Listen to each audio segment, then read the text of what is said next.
If you didn't know by now, I have an identical twin sister.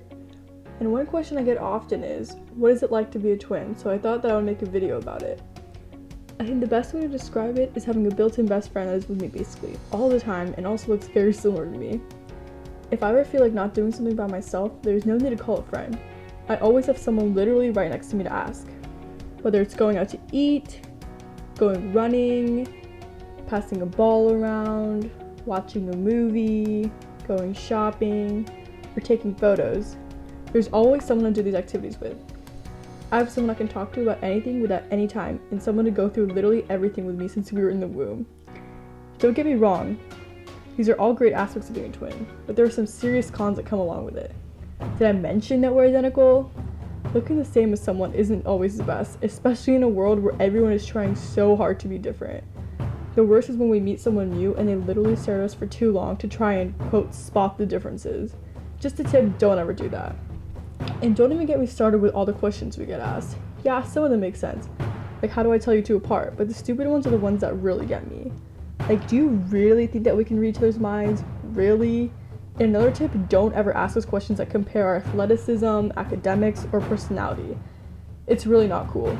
Everyone has their strengths and weaknesses, and it isn't fun to compare ourselves in front of people. Also, what's the point in asking? The answer is always going to be me. Another thing that most people probably wouldn't understand is that since we look alike, we can't go out wearing similar outfits or else we will look like stereotypical twins.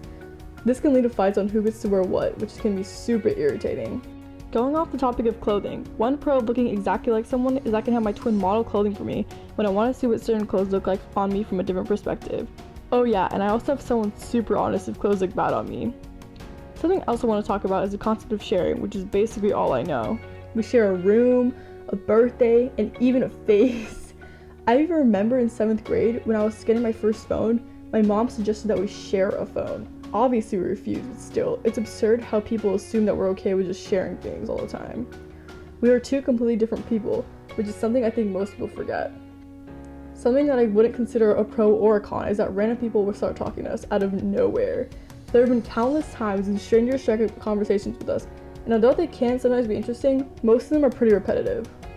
There have been some funny moments though, like when some random dude yelled at us from a car when we were walking on a sidewalk, asking if we were twins because he wanted to confirm that he wasn't tripping. Although that was years ago, moments like these stick with me for a while. So yeah, if you can't tell by now, being an identical twin can be exhausting, but also really fun. Even with all the stares, comments, questions, and overall hardships, this is my life, and I wouldn't trade it for the world.